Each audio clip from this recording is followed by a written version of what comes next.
PCC के अध्यक्ष गोविंद डोटासरा जी, वैसे अभी मोहन प्रकाश जी और प्रताप सिंह जी का भाषण सुना, मुझे लगा इन दोनों के भाषण के बाद हम में से किसी को बोलने की जरूरत है नहीं। जो कुछ बोलना कहना था वो प्रताप सिंह जी ने बड़े जोश से, विस्तार से और आदरणीय मोहन प्रकाश जी ने आपको बोला।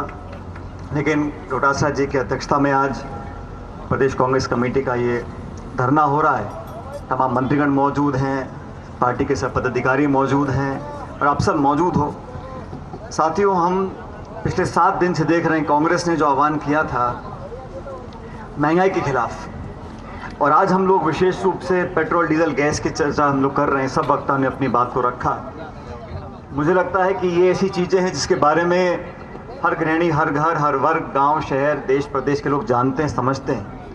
लेकिन जो बात समझाने वाली है,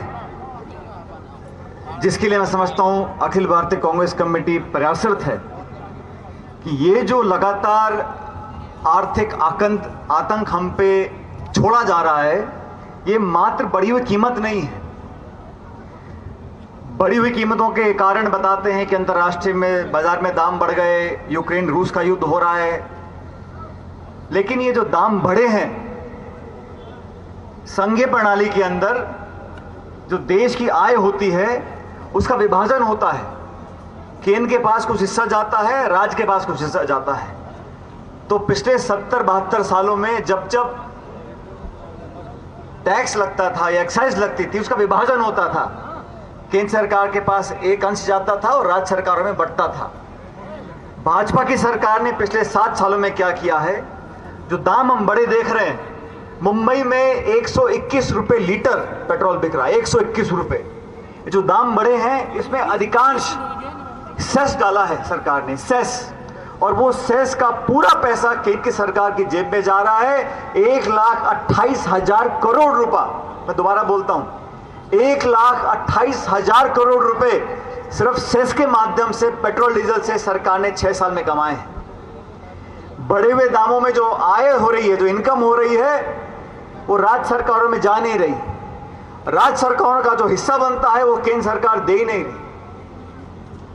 और सिर्फ पेट्रोल डीजल को अगर छोड़ दें, कुकिंग ऑयल हो, खाद्य सामग्री हो, फल, सब्जी, फूल, दाल, चीनी, तेल, चाय पत्ती, कुछ भी हम ले लें, आसमान छू रही है। हम सब लोगों का दायित्व बनता है कि जनता के लिए इस सरकार पर दबाव डालें। मुझे खेद है केंद्र सरकार का एक भी नुमाइंदा ऐसा नहीं है जिसने जनता के आंसू पहुंचने की कोशिश भी की हो। किसी एक प्रमुख राष्ट्र नेता ने इतना मल्लम लगाने की कोशिश की हो कि डरिएगा मत, हम कीमतों को नियंत्रण में लाने की कोशिश करेंगे। झूठे मुंह संसद में किसी मंत्री या प्रधानमंत्री ने बोल दिया हो कि देश आज पीड़ा में है, हमारी सरकार कोशिश कर रही है कि हम दाम कम करेंगे। ये इसलिए हो रहा है साथियों, ये सब लोग घमंड और अहंकार में राज करने की इनको आदत पड़ गई है।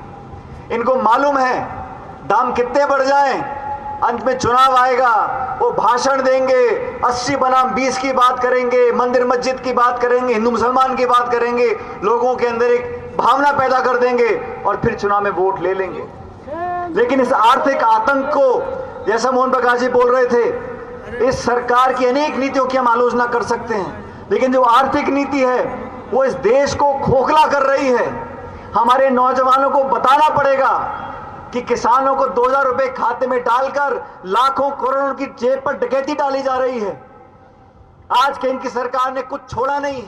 हवाई अड्डा हो, रेलवे लाइन हो, बीमा कंपनी हो, तेल कंपनी हो, कुछ भी हो, उस सबको बेचने में लगे हुए हैं। और बेच के वो जो आमदनी आ रही है वो किसकी जेब में जा रही है? अगर मुफ्त का राशन बांट दें, मैं सरकार का धन्यवाद करूं, लेकिन संपत्तियां बेचकर सीमित लोगों तक, चंद लोगों तक उसकी आमदनी की जो पैसा है वहां तक पहुंच रहा है। ये अर्थव्यवस्था जो हो रही है, इतने